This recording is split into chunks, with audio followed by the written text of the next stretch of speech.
Uhum. Bom, começou. Um bom dia a nossos internautas. Estamos aqui mais uma vez no programa Seguridade e Cidadania, de responsabilidade da Federação Única dos Petroleiros. Programa que, semanalmente, quintas-feiras, às 10 horas, trata dos assuntos relacionados à seguridade, previdência, saúde e assistência social, com foco principalmente na previdência complementar e na saúde suplementar. E no nosso caso aqui dos companheiros e companheiras do Sistema Petrobras, nós estamos falando da nossa Petros e da nossa AMS. No programa de hoje, nós temos aqui a presença ilustre da nossa companheira Maria Rita Serrano, né? Ela é coordenadora do Comitê Nacional em Defesa das Empresas Públicas e também conselheira de administração eleita na Caixa Econômica Federal. Então, a nossa ilustre convidada hoje vai abordar aqui conosco, nós vamos debater o tema relacionado à aprovação do PDL 342 e da anulação dos efeitos da CGPA 23, e junto com ela também a CGPA 22, que é o que estabelece a execução da CGPA 23. Então, indiretamente, acaba também anulando os efeitos da CGPA 22. A Maria Rita vai debater conosco essa vitória importantíssima, que em momento como esse que a gente está vivendo, qualquer vitória tem que ser comemorada, principalmente da forma como foi essa vitória. E também nós vamos abordar aqui como que fica, quais as consequências dessa decisão vitoriosa para os planos de saúde das empresas estatais e quais os benefícios que isso pode acarretar para nós, beneficiários dos planos de saúde das empresas públicas e estatais. Então, Rita, antes disso, deixa eu aqui fazer uma saudação aqui para os nossos companheiros internautas que sempre estão aqui conosco.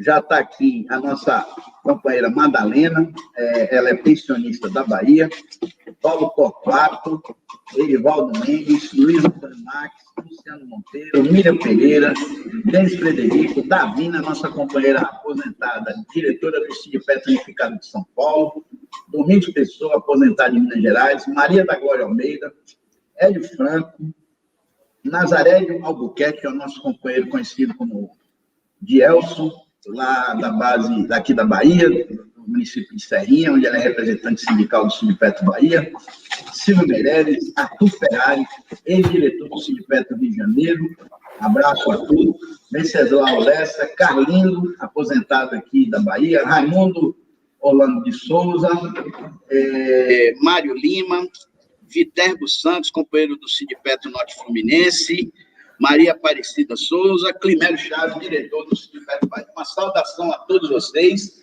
Prazer estar com vocês aqui mais uma vez no nosso programa. Maria Rita, em primeiro lugar, eu queria que você fizesse a sua saudação e falasse um pouquinho da sua trajetória política e sindical, tá certo? E muito prazer, agradeço por você ter, de pronto, aceitado o nosso convite para participar do programa. A palavra é sua. Bom dia, Paulo César, bom dia aí a todos os que estão acompanhando aqui essa live.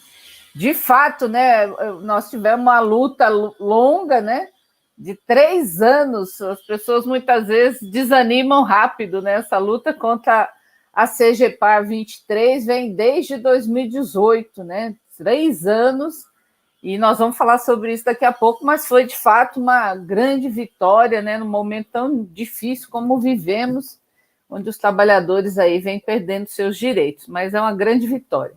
Mas vamos falar isso daqui a pouco, vamos explicar um pouco essa trajetória aí de luta, de mobilização. Com relação a mim, a minha militância, eu, na verdade, comecei minha militância na igreja, né, aos 15 anos, nos grupos de jovens da Igreja Católica, né? Lá faz tempo, hein? Faz bastante tempo. E coordenava até, com 15 anos, um grupo que chamava Muquinha, era Mocidade Unida Cristã, da Igreja Cristo Operária aqui de Santo André, onde eu moro, né? Santo André, São Paulo. Então, minha militância começa ali na igreja, com muita influência na época da Teologia da Libertação, né? Inclusive eu fui catequista, né, durante alguns anos, e dentro do conceito da teologia da libertação, que, para quem não sabe hoje, né, a teologia da libertação foi, principalmente, a grande influência foi na América Latina, né, onde a Igreja Católica determinou que a prioridade seriam os pobres, né, quer dizer, e uma crítica bastante grande ao sistema econômico, ao autoritarismo, né, e a opção pelos pobres, né, pela melhoria de qualidade de vida da população. Então, minha militância começa aí, depois, quando eu fui metalúrgica, depois me tornei bancária em 89, né, prestei concurso, entrei na Caixa, e logo que entrei na Caixa Federal, fui delegada sindical. Em 94, entrei na Caixa em 89, em 94 eu fui eleita diretora para os sindicatos bancários aqui do ABC. Fiquei muitos anos na militância, assim, no sindicato, fui presidenta dos sindicatos bancários, fui da Federação dos Bancários da CUT também, e hoje, inclusive, eu sou diretora da Federação, conselheira fiscal da Federação Nacional dos Bancários da Caixa, que chama FENAI, que inclusive é uma entidade hoje que extrapolou, né? Eu falo sempre que a FENAI extrapolou a questão meramente corporativa dos empregados da Caixa e atua hoje, como a FUP atua, né, na linha de frente da defesa do patrimônio público nacional. Então, minha trajetória é um pouco essa. Em 2013... Em 2010, né, veio a lei sancionada pelo ex-presidente Lula que garantiu a eleição de um conselheiro de administração para as empresas públicas. Em 2013 foi a primeira eleição na Caixa e eu fui eleita suplente. Depois, em 2017, fui eleita efetiva. Em 2019, fui reeleita. Então, eu estou no Conselho de Administração representando os empregados, com dois focos principais, né? Tentando focar minha atuação no Conselho em duas questões. A primeira é a defesa da empresa enquanto instituição pública, né? Contra o seu processo de privatização, e a outra em defesa dos trabalhadores, né? Sejam os trabalhadores concursados, sejam os prestadores de serviço, porque nós precisamos garantir qualidade de vida e trabalho para todos os trabalhadores, e no caso onde a gente atua, né, de forma mais direta. O Comitê Nacional em Defesa das Empresas Públicas não é uma entidade, na realidade é um fórum que nasceu de uma necessidade de mobilização, que foi lá em 2015, quando uma outra vitória importante, hein?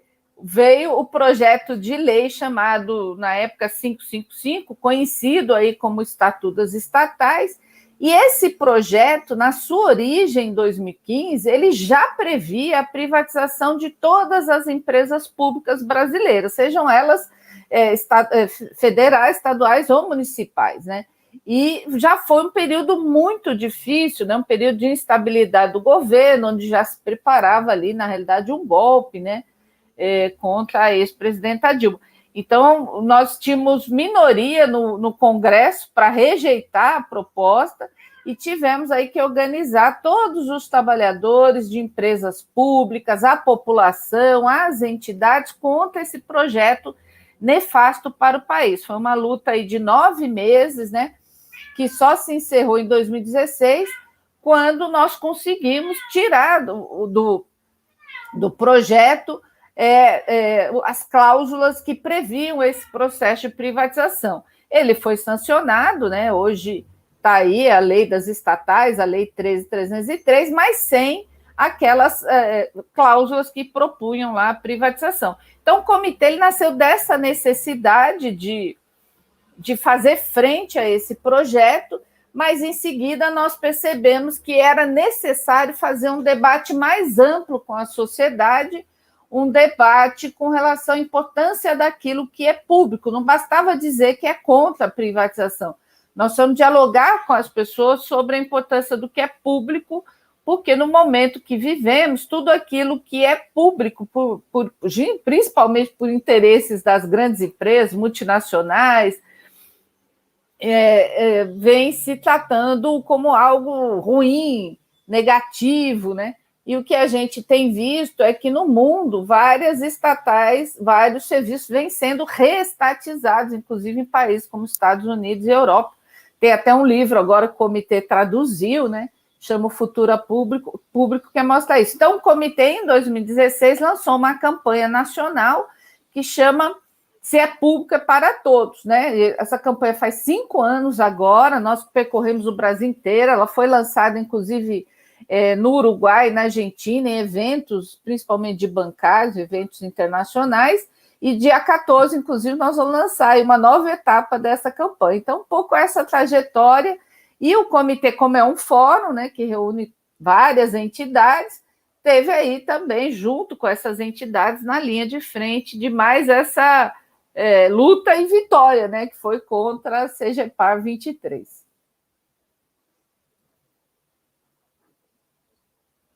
Muito importante, Rita, esse pequeno histórico que você coloca, porque você também já fala da trajetória, né, do comitê, da origem, né, da criação do comitê, né? Então, muito importante você focar esse grande marco, né, da nossa organização enquanto trabalhadores do setor público estatal, né, que foi a criação do comitê, para unificar a ação, né, das entidades representativas dos trabalhadores das estatais e empresas públicas, né, e essa vitória importante, né, contra o projeto de lei, né, medida provisória, na realidade, né, 555, né. Bom, e aí, só fazendo um parênteses que eu acho importante... Não, o PC, o 555 era um projeto de lei, projeto de lei, foi medida provisória. Tá? Ele foi formulado dentro do Congresso Nacional. Inclusive, um dos questionamentos legais que nós fizemos na época, e que tem até hoje uma ação direta de inconstitucionalidade que ainda não foi julgada desde essa época, é que esse projeto deveria ser uma iniciativa do Executivo, e, na realidade, ele foi do Legislativo. Exatamente, porque naquela época era o governo Dilma, né, 2015, sim, e não partiria do governo Dilma um projeto de privatização como esse, né, que estava por trás, né, desse estatuto, estava o jabuti, né, que era um jabutizão, que era a privatização. O estatuto era só o enfeite, né, o objetivo central era uma forma de viabilizar a privatização, já que eles viam que no governo Lula e Dilma isso não iria acontecer. Então, eles foram lá, se organizaram dentro do legislativo, né, para tentar passar o projeto. Ou seja, o setor privado, o poder econômico, o tempo todo tentando canibalizar, né, o setor público, o setor estatal, ter lucro, né, a partir do setor público estatal, né. E aí eu queria... Antes, só voltar um pouquinho antes, para fazer o seguinte registro. Infelicidade nossa, a opção da cúpula da Igreja Católica que matou, né, a teologia da libertação. Uma infelicidade para o nosso povo, porque a teologia da libertação, que fazia opção pelos pobres, iria educar essa massa toda, né, de excluídos que nós temos hoje no Brasil. E o fato da Igreja Católica fazer a opção conservadora de combater a teologia da libertação, expulsar Leonardo Boff, né, expulsar outras lideranças, o resultado foi que as igrejas evangélicas ocuparam esse espaço, deseducando esse povo, né? E aí você vê hoje pobre de direita, pobre com visão conservadora de direita, né? Efeito, né, na minha opinião, da influência das igrejas evangélicas pentecostais, principalmente, né? Tem igrejas evangélicas que são sérias, tem igrejas evangélicas que a gente não pode colocar no mesmo patamar, mas tem igreja evangélica que deseduca, né? E que não consegue mostrar ou engana o pobre para que ele não consiga entender o motivo da situação dele ser pobre e não ter ascensão social, não ter oportunidade, né? E a teologia da libertação não, educava, né? Você vê a sua trajetória, infelizmente, essa iniciativa muito importante dentro da Igreja Católica, na base, né? Começou lá com as SEBs, né? Os Conselhos Eclesiais de Base, Comunidades Eclesiais de Base, sim. De base, exatamente, que também foi aniquilada, né? Pela cúpula conservadora da Igreja Católica, né? Infelizmente. Bom, mas o Papa Francisco agora tenta resgatar um pouco, né? Exatamente. A partir, inclusive, das atitudes, né? Da postura que ele tem de compromisso Sim. Com a população mais pobre, né? Com a justiça. Exato. Mas é muito social. Difícil mexer, mas a gente sabe que é muito difícil, né? Mexer nessa estrutura hierárquica, arcaica da igreja e que tem forte influência do poder econômico também, infelizmente, né? Infelizmente. Bom, a parte da questão do comitê das estatais, nós vamos ter uma oportunidade de chamar você de novo, né? Para um outro programa, para a gente enfocar esse tema que é fundamental e importante. No programa de hoje, a gente quer enfocar essa vitória importantíssima da derrota da CGPA, da aprovação do PDL, né, do Projeto de Decreto Legislativo, e os seus efeitos. Então, Rita, eu queria que você fizesse aí um resumo, como foi essa trajetória, né? Como foi que a gente conseguiu construir essa vitória inédita num governo, num momento político altamente desvantajoso, né, para a classe trabalhadora, para os segmentos menos abastados da sociedade, e que está sendo violentamente atacado nos seus direitos, né, e num processo excludente, cada vez de maior exclusão, e ainda, Eita, pela forma como foi, votação amplamente majoritária na Câmara, que ninguém esperava, eu particularmente não esperava, e votação por unanimidade no Senado. O pessoal até fez uns memes ali, umas brincadeiras, depois dessa votação do Senado, que foi gol de placa do Romário, que foi o relator. Na realidade, lógico, ele foi o relator, mas por trás disso teve todo um trabalho, né, de convencimento, seja na Câmara, seja no Senado. Primeiro, para colocar em votação, né?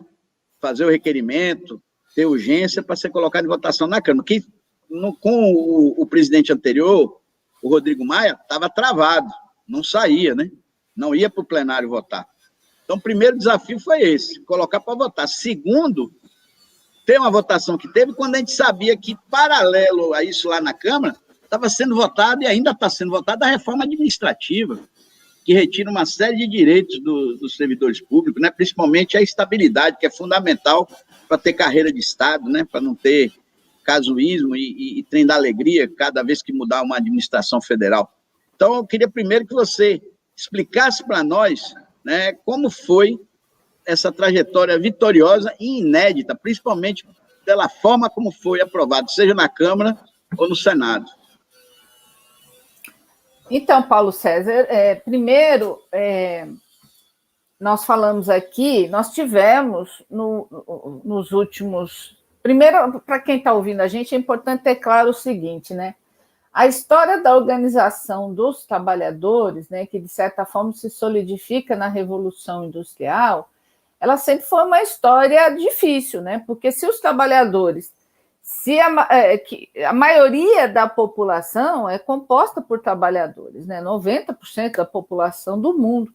Então, se os trabalhadores, de fato, tivessem consciência, né, do seu papel, da sua importância, nós não estaríamos na situação que estamos hoje. É porque você tem na sociedade mecanismos, né, de alienação, né, mecanismos que impedem... inclusive mecanismos que destroem a autoestima, né?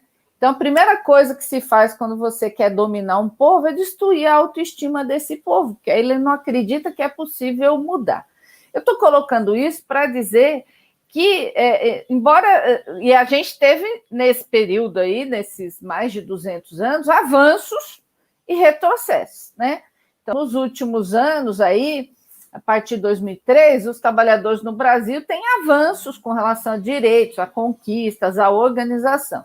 A partir de 2016, quando o governo Temer assume, você começa a ter um processo de retrocesso. Então, veio a reforma trabalhista, a reforma previdenciária, veio o tal do PLS 555, Estatuto das Estatais, quer dizer, retomou a pauta de privatização da década de 90, né, que nós tínhamos a década de 90, com os Fernandos, né, Collor e Fernando Henrique, você teve uma avalanche de privatização no Brasil. inclusive um Estado que foi construído com princípios que vinha lá de Getúlio Vargas, né? Um Estado que, de fato, compôs, criou, principalmente na época de Getúlio Vargas, empresas públicas, né? Um Estado desenvolvimentista. Então, na década de 90, isso veio o Estado aí, neoliberal, né? Onde o que vale é o tal do livre mercado, né? Cada um por si, Deus por todos, né? E quem se ferra com isso são os trabalhadores. O grau de acumulação de riqueza no mundo nunca foi tão forte como é agora, né? Onde você tem pouquíssimas empresas no mundo, pessoas individuais no mundo, que têm mais da metade da riqueza acumulada de praticamente metade da população mundial. E no Brasil é a mesma coisa, você tem 6 ou 7 pessoas que acumulam sozinhas metade da riqueza do país todo. Eu estou colocando isso para dizer o seguinte: tem avanço e tem retrocesso. Então, neste ambiente, a partir de 2016, onde a gente começa a ter retrocesso, nós tivemos derrotas, né? A reforma trabalhista, a reforma previdenciária, mas eu acho que a lição que a CGPAR traz e que veio junto com outras, né? Se você pegar o PLS 555, que nós acabamos de falar, nós conseguimos derrotar, demorou. Nós não tínhamos maioria no Congresso para aprovar quando veio a proposta, que, como eu disse aqui, já previa a privatização de todo o patrimônio público, facilitava, na realidade. O PLS facilitava a privatização de todo o patrimônio público. Naquele momento ali, nós não tínhamos maioria no Congresso, mas a gente conseguiu, conversando, articulando, né, a gente fazia mutirão no Congresso, conversava com todos os parlamentares, conseguimos ali, depois de vários meses, conseguimos derrotar a proposta, né? Inclusive não teve votação, né? Houve um acordo de lideranças e as cláusulas privativas foram retiradas. E nós também, de lá para cá, tivemos outras vitórias, né? Se pegar a medida provisória verde e amarela, né? A segunda reforma trabalhista caducou. Agora o governo tentou voltar de novo para o Congresso, foi aprovado na Câmara, rejeitada no Senado, é uma outra vitória importante. E a questão da CGPAR, ela entra nesse rol, né, de iniciativas que, na realidade, o que é a CGPAR, para quem está ouvindo? Primeiro, a CGPAR que a gente fala é um órgão, né, interministerial, é uma comissão interministerial que trata da governança das estatais. Então, tem várias resoluções. Aqui, no caso, nós estamos falando da resolução 23, que é de janeiro de 2018, que previa, na realidade, a CGPAR 23 é uma intervenção do governo nos planos de saúde dos trabalhadores de empresas públicas, com o objetivo claro de diminuir passivo trabalhista para também preparar a privatização. Então, o que acontece a partir de 2016 é que retoma o processo de privatização das empresas públicas, né? E a CGPAR 23 e também a 25, que nós não vamos falar aqui hoje, ela também ataca os fundos de pensão das empresas estatais, com o mesmo objetivo. Não à toa, isso é provado agora. Caiu a CGPAR, o pessoal saiu dizendo: olha, agora vai prejudicar a privatização dos Correios, né? Então, estava claro que esse, de fato, é o objetivo.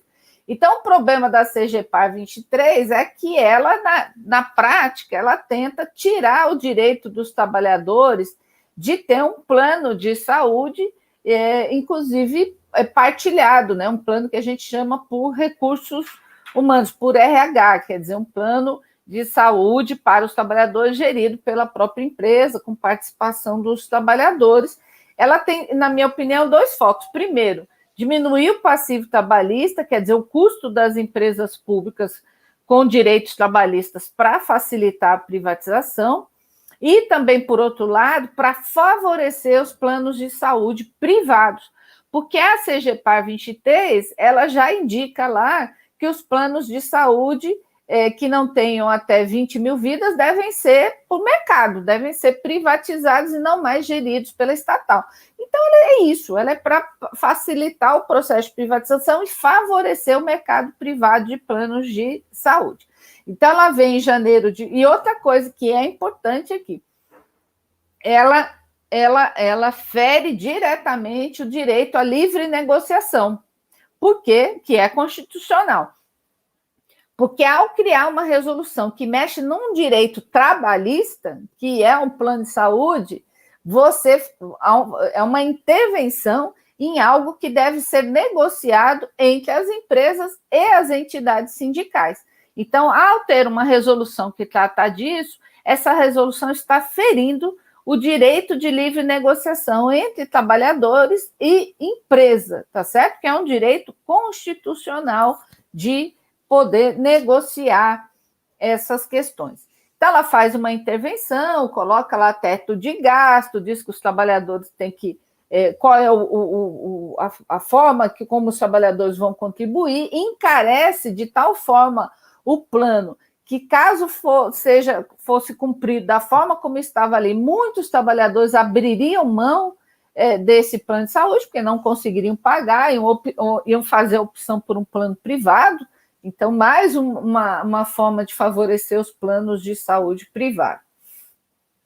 E a deputada Érica Cocai, que inclusive é minha colega da Caixa Federal, aposentada, a CGPAR ela foi instituída em janeiro de 2018. Em maio de 2018, a deputada federal Érica Cocai já entrou com um projeto de lei na Câmara de Deputados para sustar esse efeito da CGPAR, que é, inclusive, inconstitucional, né?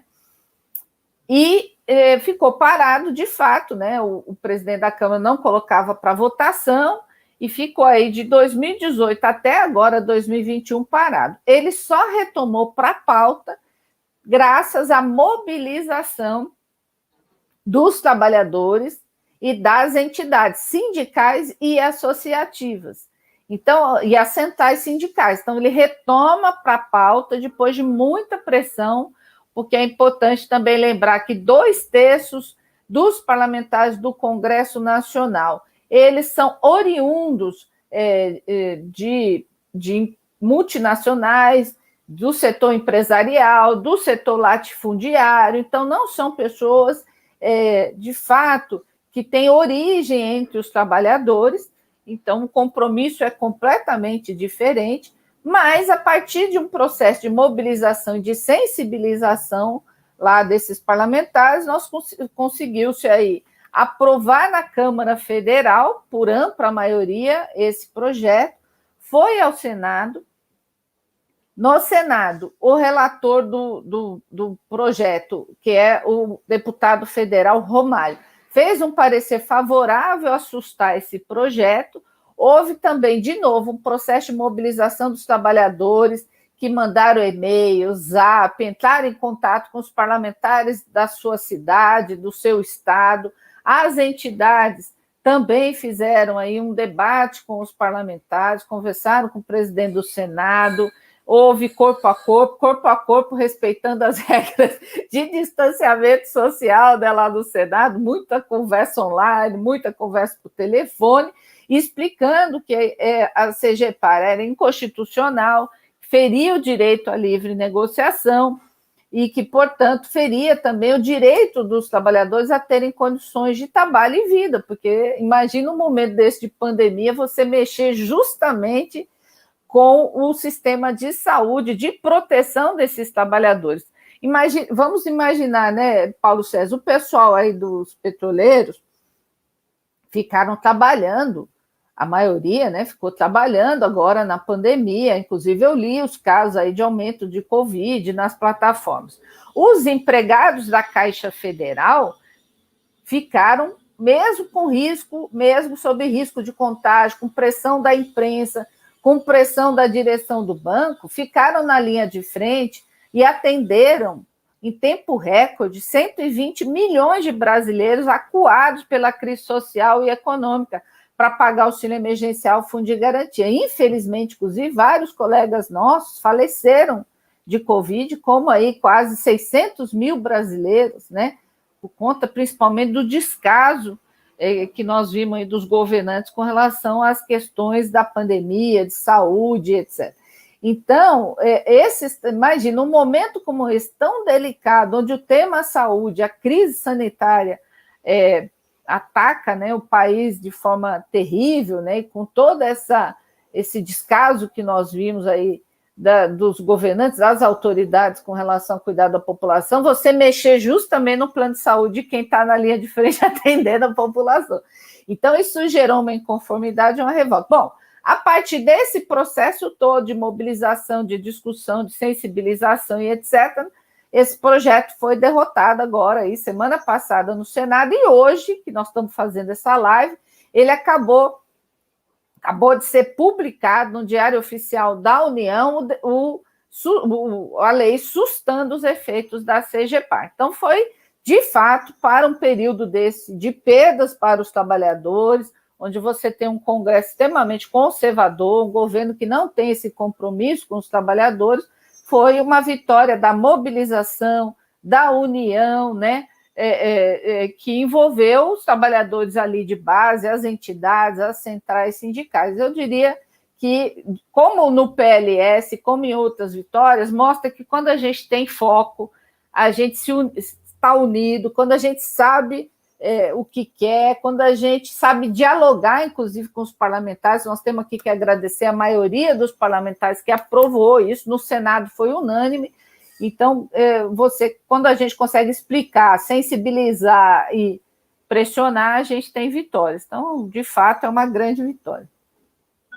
Eu acho, inclusive, importantíssimo que a gente, se não fez, que faça, manda uma correspondência, uma carta. Nós já mandamos, viu, PC? Agradecendo os votos, né? Nós mandamos pelo comitê uma carta para todos os parlamentares, né, agradecendo o apoio ao projeto e o voto. Nós fizemos isso já, que é uma forma de reconhecer o esforço de todos, porque a posição do governo, inclusive, né, era contrária a essa aprovação. Era esses dois comentários que eu queria fazer. Quando o PDL, estava na pauta de votação, o líder do governo no Senado, o Francisco Bezerra, ele encaminhou o requerimento para a mesa, solicitando que esse PDL fosse remetido, saísse da pauta de votação e fosse remetido para a Comissão de Assuntos Sociais. Conhecendo, né, o Pacheco, presidente do Senado, ele disse: ferrou, vai para a comissão e vai para, como diz aí no popular, para as calendas, né? Vai ficar empurrando com a barriga lá dentro da comissão. Agora, surpreendentemente, teve a discussão de bastidor, que a gente sabe como é que funciona, né? E que ele, logo depois, ele fez um outro requerimento, cancelando o requerimento anterior, ou seja, mantendo o projeto de lei para ser votado no plenário. E lá, durante o plenário, ele solicitou o adiamento da votação, né, que o Pacheco consultou o relator, que é o Romário, para ver se concordava, alegando que a aprovação do PDL iria causar um prejuízo, um rombo nas contas do governo de 6 bilhões de reais. O Romário fez aquela cara de espanto, né? Como se não soubesse disso, que não entendi, tá tudo bem, vamos conversar. E o Fernando Bezerra, inclusive, colocou claramente que foi uma intervenção direta do ministro da Economia, que eu chamo de primeiro-ministro, né, do governo Bolsonaro, Paulo Guedes. Então, naquele momento, eu particularmente pensei, o governo vai vir com a tropa de choque, vai vir para cima, e o Romário não vai ter firmeza nessa discussão interna. Se não tiver representação nessa conversa, se o Paulo Guedes estiver nessa conversa de bastidores aí, eles vão atropelar. E aí, quando for votado na semana seguinte, ou não será votado, ou vamos ser derrotados. Essa foi a minha impressão, né? Depois, rapidamente, né, o Luiz Senado, né, que era, inclusive, o sobrenome dele é Senado, né, predestinado ele, Luiz Senado, ele fez uma pesquisa, né, ele é o assessor da FENAI, não é isso? Ele teria que estar hoje aqui com a gente, mas não pôde, infelizmente. Ele fez uma pesquisa, fez um levantamento, baseado em dados do próprio governo, né, diga-se de passagem, onde aponta, primeiro, que não tem prejuízo, tem economia. se a CGPAR for mantida, tem uma economia prevista só para 2022. Não tem nenhuma economia para 2021. O efeito seria para o orçamento de 2022. Segundo que esta economia, que não é prejuízo, é economia para o governo, digamos assim, para as estatais, para as 7 maiores, que praticamente representam 80%, né, do orçamento das estatais, o impacto seria de 1 bilhão e 490 milhões, a perda de economia, e não um rombo de 6 bilhões que o Fernando Bezerra colocou. Então, lógico que esses dados, né, devem ter sido trabalhados com senadores, né, e que desmontou esse discurso, né, do governo, do Paulo Guedes, junto aos senadores. E outro dado importantíssimo, que inclusive eu estava comentando com você antes de iniciar o programa, é que a gente usa muito pouco, Rita, para defender as estatais, e que foi apontado nessa pesquisa que o que essas 7 maiores estatais arrecadam para o governo, não só imposto, mas paga de dividendos, né, lucro líquido, livre, né, para o governo, é muito, muito, muito superior, não tem nem como comparar com esse 1 bilhão e 490 milhões que deixariam de ser economizados pelas estatais. Então, ficou muito claro para o senador que lê aquele documento e lê a nota técnica que foi preparada também, muito boa, só que a nota técnica estava extensa e foi feito um resumo. Então, você sabe como é, senador às vezes não lê documento grande, quem lê é os assessores que faz a tradução lá para eles, faz o resumo. Então, não tenha dúvida que esse debate, né, com essa qualidade, municiou, né, os senadores, e aí tem aquele seu vídeo importante, né, que você gravou com o João Paul Prats, né, o senador do PT do Rio Grande do Norte, né, e que ele, lógico, para quem está do nosso lado, ajuda, né, para ele ter argumentos para os seus pares. E para os senadores que não são do nosso lado, ou que têm uma visão mais conservadora, mostra que os argumentos do governo são furados, que não tem nada a ver, que na realidade, como você colocou, o interesse da CGPAR, único e exclusivamente, é inviabilizar os planos de saúde das estatais para abrir mercado para os planos de saúde dos bancos e seguradoras, que de economia mesmo, o efeito para as contas do governo, para as contas estatais, era muito pequeno, como ficou provado nesse levantamento que o Luiz fez. Então, com certeza, esse trabalho deve ter ajudado, mas para falar a verdade, eu fiquei muito preocupado com essa manobra que o governo fez lá dentro do Senado e achei que a gente ia, como diz aí no popular, ia tomar bola nas costas e a gente eles iam virar esse jogo. Entendeu? É isso mesmo? Como é que você viu esse momento lá? Queria com o seu depoimento também. Quando você viu, inclusive foi gravado o vídeo, né? A gente acompanhou aquilo ali, aquela armação lá do governo junto ao presidente e junto ao relator, né, o Romário. Como é que você se sentiu naquele momento? Achou que realmente eles iam virar o jogo? Como é que foi? Então, Paulo César, eu acho que tem duas coisas. O advogado Luiz chama Luiz Alberto dos Santos, inclusive mandar um agradecimento. Ele assessora o Comitê Nacional em Defesa das Empresas Públicas, desde a época lá do PLS, está assinado lá porque ele atua, inclusive, lá no Senado, né? Então, é por isso. Mas, assim, o Luiz, de fato, fez um parecer e, inclusive, é o autor dessa ação direta de inconstitucionalidade aí contra a lei, né, 3.303, porque ela foi aprovada, mas tem uma série de gargalos. Então, o Luiz é um advogado renomado, é doutor, inclusive, em políticas públicas, então domina muito esses assuntos e nos ajuda muito a entender. A questão da manobra do governo... E aí eu sempre digo o seguinte, nós temos que conhecer, temos que ter profundidade naquilo que a gente fala, né, e naquilo que a gente defende, porque nós conseguimos quebrar os argumentos do governo com números, com dados concretos, dados, inclusive, do próprio governo, porque o líder do governo foi no Senado e disse, olha, isso aí sustar os efeitos da CGPAR 23 dará um custo para o governo de 6 bilhões, foi isso que ele disse. quando, na realidade, dados do próprio governo, divulgados aí pela SEST, né, que é do Ministério da Economia, né, do controle das estatais, o relatório das estatais que eles soltam todos os anos, mostra lá que o que você teria, na realidade, seria, nas grandes, maiores empresas públicas, não um custo adicional, mas um corte de gastos na ordem de 1,5 bilhões. Corte de gasto é diferente de custo adicional, não haveria de forma alguma um custo adicional, até porque esses valores dos planos de saúde, eles são provisionados de longo prazo, eles têm que ter, por regra legal, um provisionamento, principalmente aqueles que prevêem o direito no pós-emprego, quer dizer, na aposentadoria. Então, você tem uma avaliação de provisionamento para os próximos 20 anos, no mínimo, isso é lei, isso é regra. Então, esses recursos já estão provisionados na prática.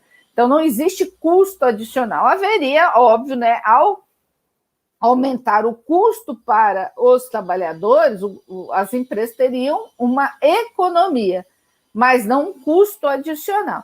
Então, a partir do momento que nós confrontamos esses números, que são números e dados, olhem só, do próprio governo, dados oficiais do próprio governo, com a fala do líder do governo falando em custo adicional, quando a gente pegou esses dados e confrontou, dizendo, olha, isso aqui não é verdadeiro, pelos dados oficiais, isso não existe, então a gente quebrou aqueles argumentos. Por isso que é importante não ter só, eu sempre falo assim, não basta ter bandeira, chavão, não, a gente tem que ter argumento, nós temos que conhecer o assunto com profundidade, nós temos que saber os argumentos, nós temos que ter dados da realidade para poder argumentar. Então, foi justamente porque nós tínhamos esses dados da realidade, que inclusive o Luiz ajudou, Luiz Alberto, o advogado, a levantar, nós conseguimos argumentar com os parlamentares, e como os dados que nós tínhamos eram dados oficiais do próprio governo, como eu disse, nós desmistificamos isso, e isso contribuiu para poder aprovar. E o que você disse é verdade, né? A lei diz que as estatais têm que mandar para o governo, no mínimo, 25% do seu lucro líquido de dividendos. Então, imaginem vocês, eu não tenho o número atualizado aqui, mas a Eletrobras, Petrobras, os bancos mandaram nos últimos anos para o governo bilhões e bilhões, tá certo? De dividendos. Então, imagine só, a empresa pública, ela cumpre duas funções importantes. Além de cumprir uma função no desenvolvimento do país, gerar riqueza, gerar emprego, né? Direto e indireto, porque ao fazer investimento, por exemplo, vamos pegar a Caixa Federal. A Caixa é a maior financiadora de habitação no país, certo? A habitação, a área da construção civil é uma das maiores geradoras de emprego, principalmente para a população mais carente. Então, quando você tem uma empresa pública, quando ela faz investimento, ela gera emprego direto, ela gera emprego indireto, ela gera riqueza para o país e, ao mesmo tempo, ao ter resultado, lucro, ela manda parte do seu lucro também para o governo federal, que pode e deve, né, deveria reutilizar esses recursos também em desenvolvimento. E mesmo as empresas que não são lucrativas, que é as que a gente chama dependentes do Tesouro, vamos pegar um exemplo, a Embrapa é uma empresa dependente do Tesouro, é a maior empresa, uma das maiores empresas do mundo em tecnologia agrícola. Então, quando a gente fala aqui no latifúndio, nos exportadores de grãos, nós estamos dizendo que ali tem investimento público, nós estamos dizendo ali tem investimento da Embrapa, que é uma das empresas mais sérias que nós temos. Eu falo que se eu não fosse funcionário da Caixa, eu queria ser da Embrapa, pela importância da Embrapa no país. Então, mesmo essa, que não, o objetivo da Embrapa, de fato, não é gerar lucro, é gerar tecnologia, é gerar riqueza. E, com isso, você tem um resultado positivo para o país, para o trabalhador, para as empresas. Todo mundo ganha, não tem ninguém que perca com isso.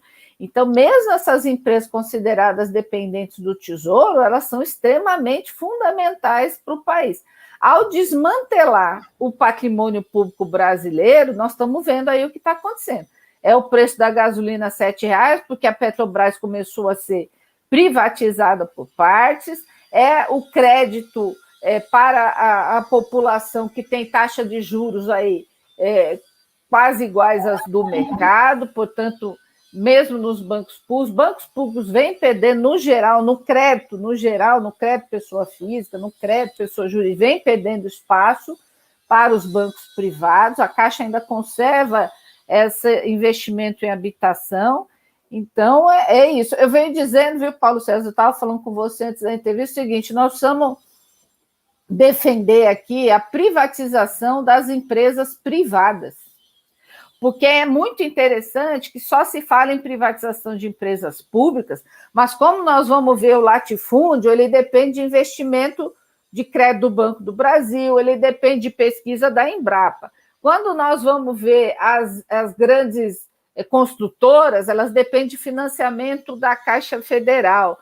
Quando nós vamos ver os bancos privados, embora eles sejam concessão pública, eles não fazem investimento no país e ficam fazendo lobby no Congresso para não aumentar os seus impostos, para não aumentar o seu custo, né? Sonegação fiscal, porque aí vem dizer também que corrupção é empresa pública. Para acabar com o direito à previdência social, para forçar todo mundo com a previdência privada. Né? E é engraçado. O seu filho, o meu filho, dificilmente vai se aposentar no INSS. Qual é o trabalhador que está entrando agora no mercado de trabalho que vai conseguir comprovar 40 anos de trabalho, de carteira assinada, para poder ter direito à aposentadoria do INSS? 40 anos, com esse desemprego e essa rotatividade que tem de mão de obra aí. Então, o que vai acontecer é que as pessoas vão ter que ir para a previdência privada, e isso, quem operou isso, né? Os bancos, seguradora, para abrir mercado para eles, é isso. Como a CGPAR, né? O grande interesse da CGPAR é privatizar os planos de saúde para fazer com que as empresas privadas, né, ganhem mais, tenham mercado. Então, nós precisamos começar a defender, privatizar as empresas privadas que fazem lobby, que dependem de recursos públicos para a sua sobrevivência e ficam fazendo política de privatização do patrimônio público em detrimento da melhoria da qualidade de vida da população brasileira. Então, a tentação é enorme para a gente entrar nesse assunto, mas eu vou tentar segurar você, porque senão esse debate vai estar garantido, porque eu sei que no próximo programa que a gente fizer aqui, vou agendar com você para a gente aprofundar esse tema. Agora, como você já tinha colocado para a gente, você tem um limite de horário aqui para participar do nosso programa, eu vou querer abordar tudo bem, derrubamos a CGPAR, ok, grande vitória, etc. Assim, mas o que é que muda agora? Qual o reflexo disso para os planos de saúde das estatais? Eu posso falar um pouco, né, em relação ao nosso plano de saúde, né, a MS, e você pode falar, lógico, com propriedade em relação ao Saúde Caixa, e se tiver informação com relação a CACI e outros também, pode ficar à vontade aí, mas o que é que muda, a partir de agora, com a anulação da CGPAR 23? Eu acho que a questão principal é que você restabelece o direito à livre negociação. Isso não significa que as empresas vão desistir de ajustar os planos de saúde, que vão desistir de diminuir os seus custos, com direitos trabalhistas e, né, óbvio, né, na área de fundo de pensão ou da questão de saúde. Isso não significa. Mas significa que você restabeleceu o direito à livre negociação. Então, as empresas agora terão que voltar lá, vão ter que, como a Caixa e outras empresas já vêm fazendo, a Caixa já vinha ajustando o seu plano de saúde, inclusive o teto determinado pela CGPAR, a Caixa instaurou ele no estatuto do banco, o que eu fui contra como conselheira, porque, na realidade, não é algo completamente alheio, é um estatuto de uma empresa você colocar teto de gasto no plano de saúde. Então, isso já estava lá, então a CGPAR foi uma etapa importante, mas você tem outras. Obviamente, o banco quer ajustar o custo dos planos de saúde, aumentar o custo para os trabalhadores, já fizeram isso nos Correios, né? Já fizeram isso em outras estatais, mesmo aí na Petrobras tem essa discussão, mas eu acho que o principal é que agora você restabeleceu, isso precisa ser negociado, os trabalhadores não tem mais a desculpa da CGPAR, agora você tem que negociar. Então, isso é bom? Isso resolveu todos os problemas? Não, porque a pressão continua e nós temos que ter claro, né? O projeto do governo está já acontecendo um processo de privatização.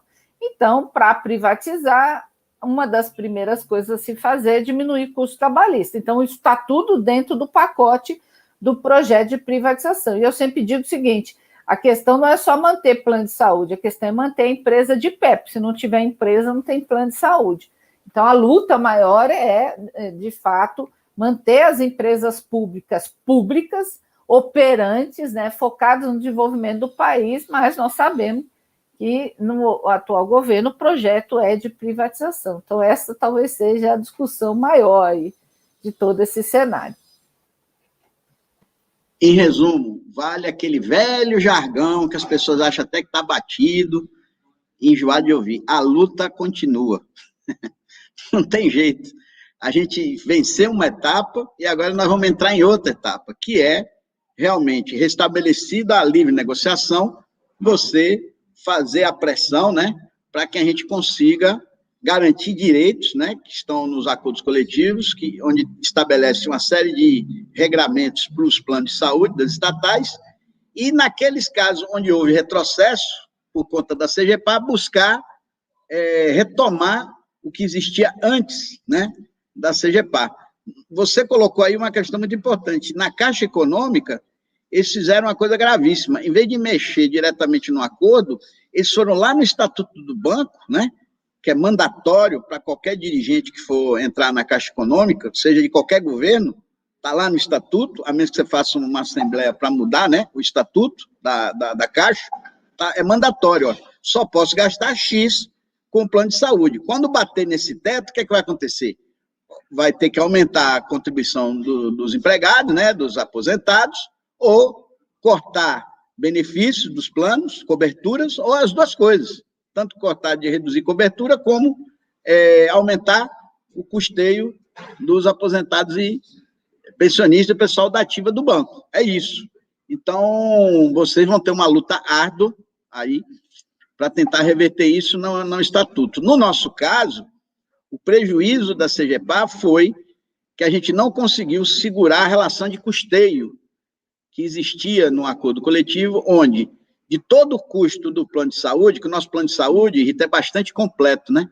Ele pega saúde, ele pega odontologia completa, inclusive implante, ele pega programa de assistência ao especial, que é um programa fantástico, que garante até fonoaudiólogo para os filhos com necessidades especiais, e para o próprio titular se acidentar, se virar cadeirante, se tiver sequela. Você tem o programa de assistência domiciliar, você tem o benefício farmácia.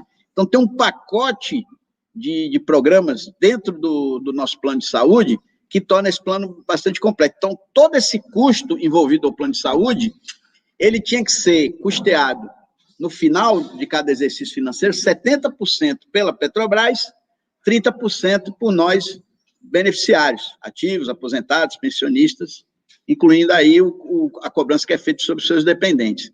Ocorre que, usando a CGPAR, a Petrobras impôs, no último acordo coletivo, que nós assinamos em setembro de 2020, com validade de 2 anos, ou seja, termina em 31 de agosto de 2022, impôs a redução da parte da empresa de 70% para 60%, e o aumento da nossa participação no custeio global de 30% para 40%, a partir de janeiro de 2021.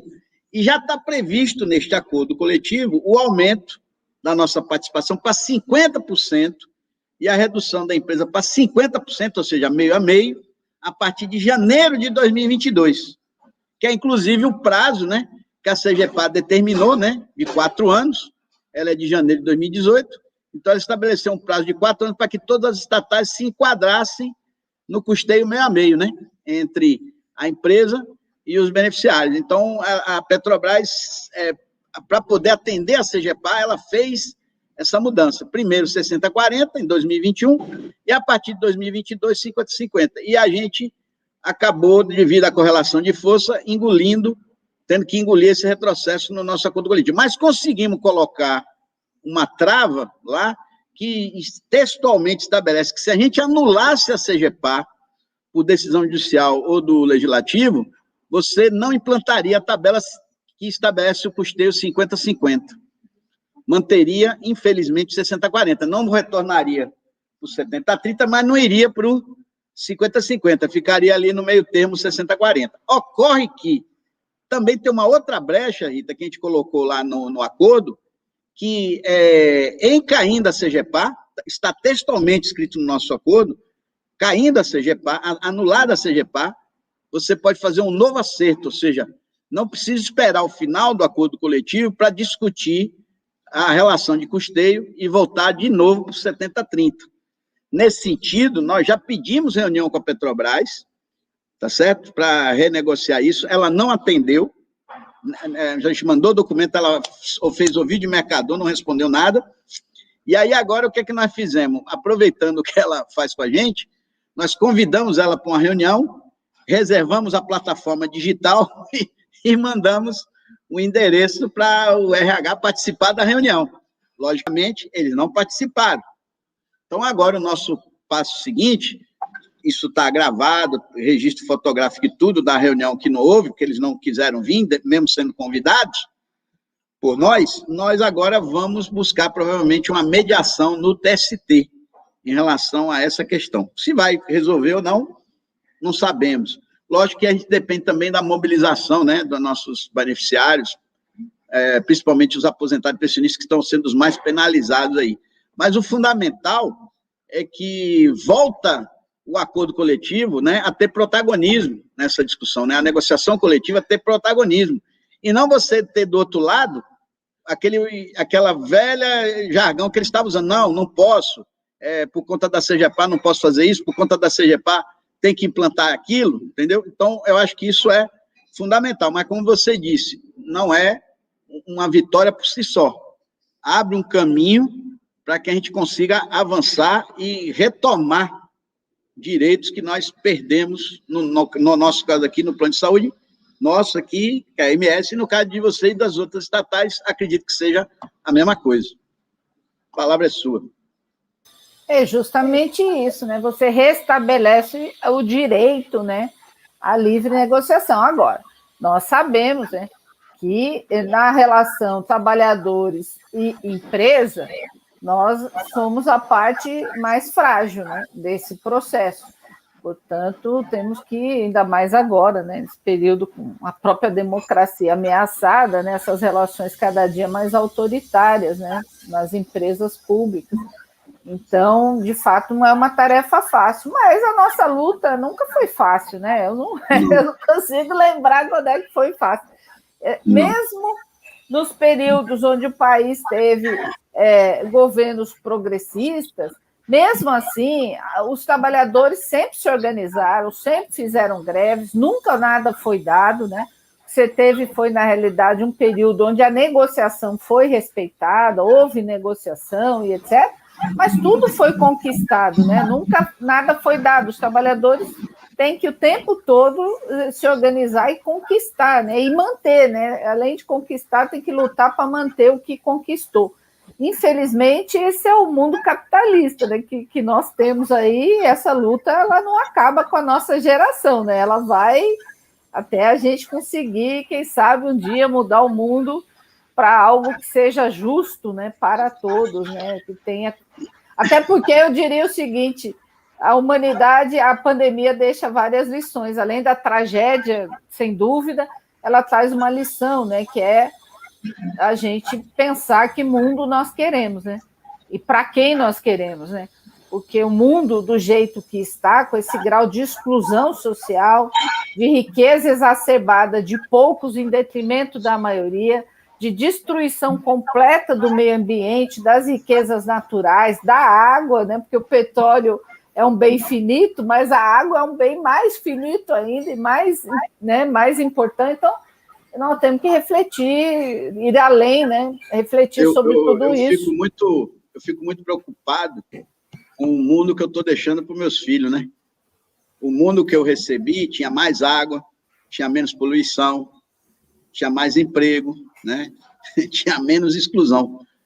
O mundo que eu estou vendo aqui, que eu vou deixar para eles, é exatamente o contrário. Então, tá certo que não foi por uma ação direta minha, mas a minha geração, né, que a sua também, pegou uma fase, né, que a gente está vendo aí, a gente teve no pós-guerra um avanço, né, da civilização, do ponto de vista do bem-estar social, né, principalmente porque a Europa estava destruída, o mundo entrou em guerra, mas principalmente na Europa, então houve toda uma mobilização para a reconstrução e, inclusive, estabelecimento de direitos sociais fundamentais, né? E aí você falou, principalmente, a geração pós-Vargas, né? Getúlio Vargas, desenvolvimentismo, etc.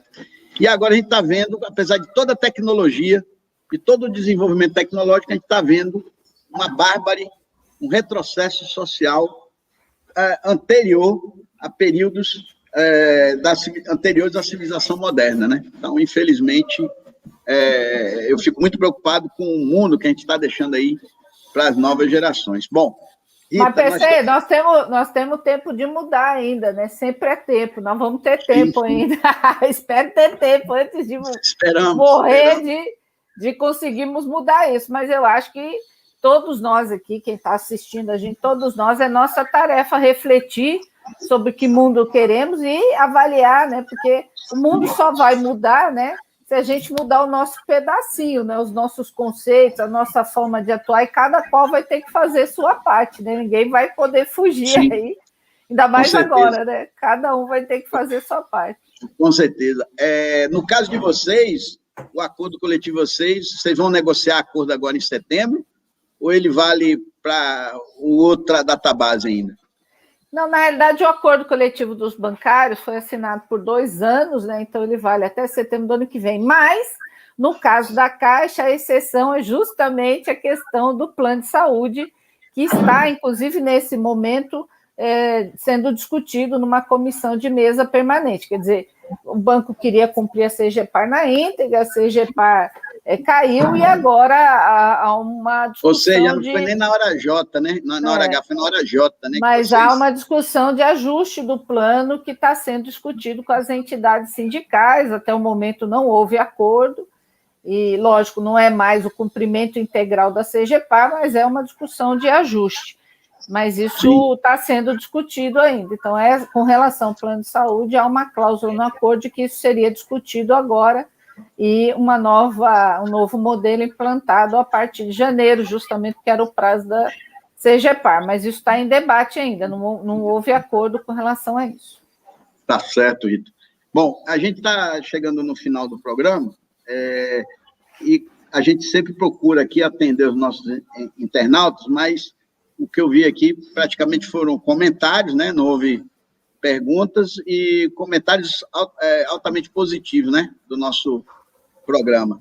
Então, eu queria agora passar a palavra para você fazer as suas considerações finais aqui, atendendo o seu pedido, né, que você tem um limite de horário, e queria, mais uma vez, agradecer você, contar com a sua presença aí num próximo programa que a gente vai agendar com você, para a gente falar sobre o Comitê em Defesa das Empresas Públicas Estatais, trabalho desse comitê, que a gente já abordou aqui um pouco, e fazer esse debate extremamente necessário, né, da retomada das empresas públicas, né, contra a privatização, ou até, como você disse, privatizar as empresas privadas, né, seria uma outra abordagem bastante interessante e colocaria esses neoliberais de plantão, principalmente da grande mídia, e numa posição de extremo recuo, acredito eu, né?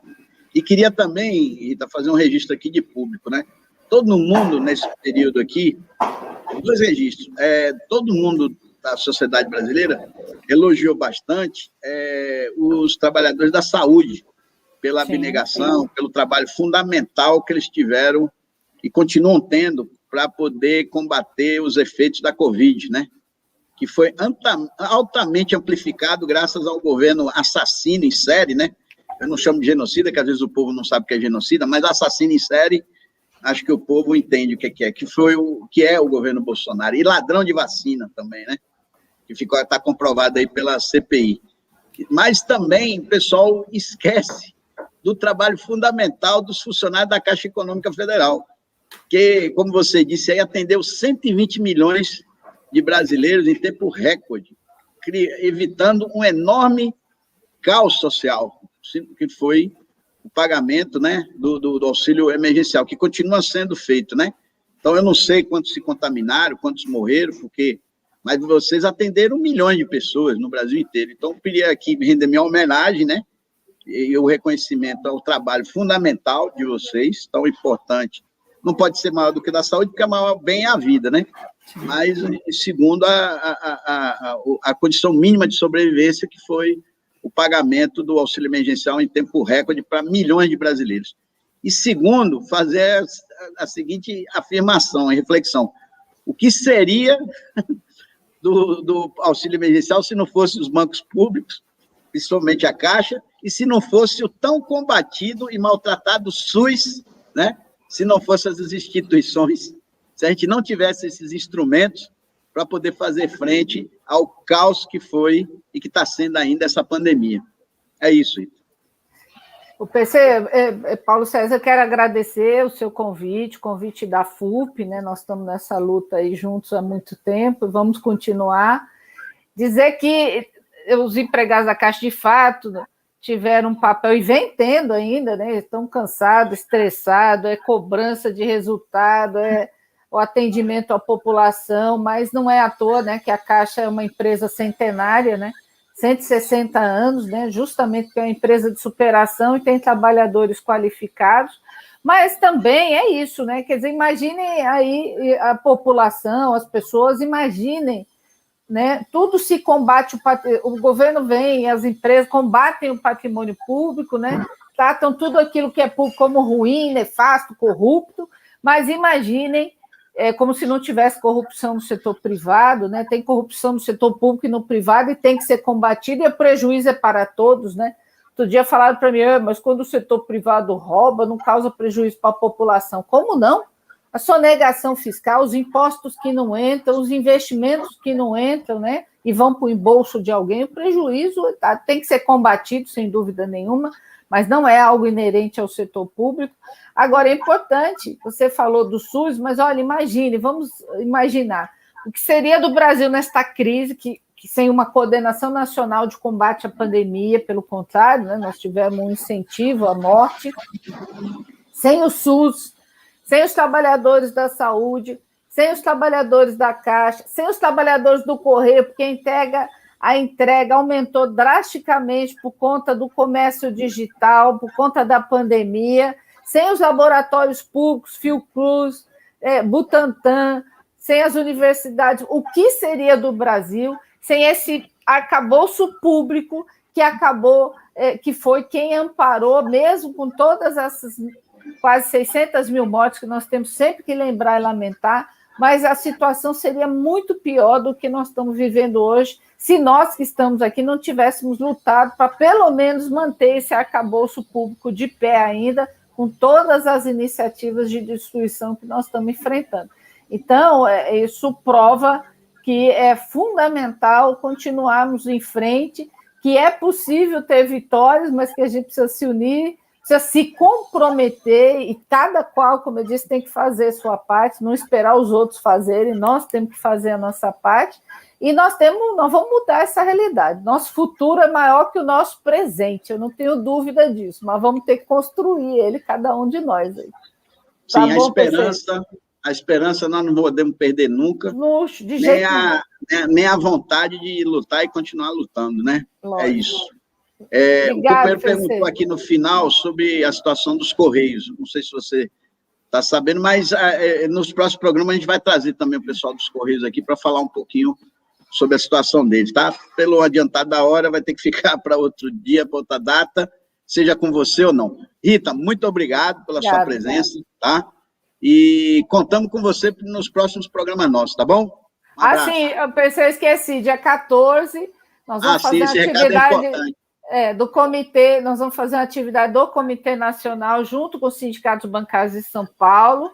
Nós vamos, na realidade, é quase um relançamento, né, um programa que vai chamar Se é Público é para Todos, e vai ser dia 14 às 18 horas pelas nossas redes sociais e do sindicato, e nós vamos lançar um vídeo aí novo da campanha contra o processo aí de privatização, e vamos debater bastante aí, de novo, relançar, né, de certa forma, essa campanha Se é Público é para Todos, dia 14. E aquele livro que você entregou, traduzido por... Sim, Se é Público é para Todos, é uma pesquisa de uma entidade holandesa que o comitê, junto com a FENAI, né, pagou a tradução, chama O Futuro é Público, que mostra uma pesquisa realizada nos últimos anos, no mundo inteiro, que prova que você teve muitos serviços e empresas sendo reestatizadas no mundo, ao contrário do que está acontecendo hoje aqui no Brasil.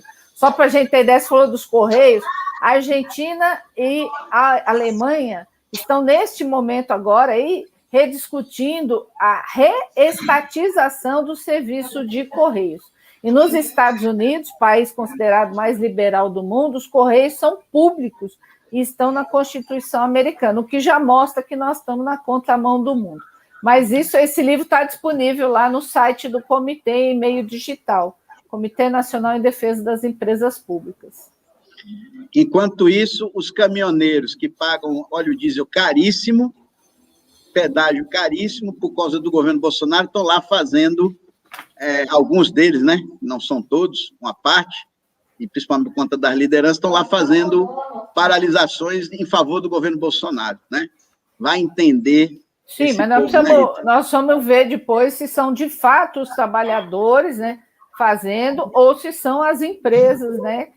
Bem lembrado, Rita, bem lembrado. Porque aquela é diferente. Grande paralisação, né? Isso. Aquela grande uma paralisação. Isso, paralisação ilegítima dos trabalhadores é quando isso é uma iniciativa dos trabalhadores, né? Não me parece que seja o caso, né? Muito bem lembrado. Naquela grande paralisação que teve, e que depois os caminhoneiros tentaram reeditar e não conseguiram mais, naquela lá houve um lockout, uma participação do dono das empresas de transporte que mandaram para os caminhões para poder mexer no custo do frete. Depois que eles conseguiram ter atendido a sua pauta, eles voltaram a trabalhar. E os caminhoneiros autônomos ainda tentaram continuar o movimento porque a pauta que interessava a eles não foi atendida, como não foi atendida até hoje, né? Então, bem lembrado, a gente tem que depois verificar exatamente se são realmente lideranças legítimas dos caminhoneiros, principalmente os autônomos, ou se é as empresas que participando do lockout, dessa paralisação. Isso. Tá bom, obrigado, gente. Um abraço, tchau. Obrigado, até a próxima. Os internautas, até semana que vem.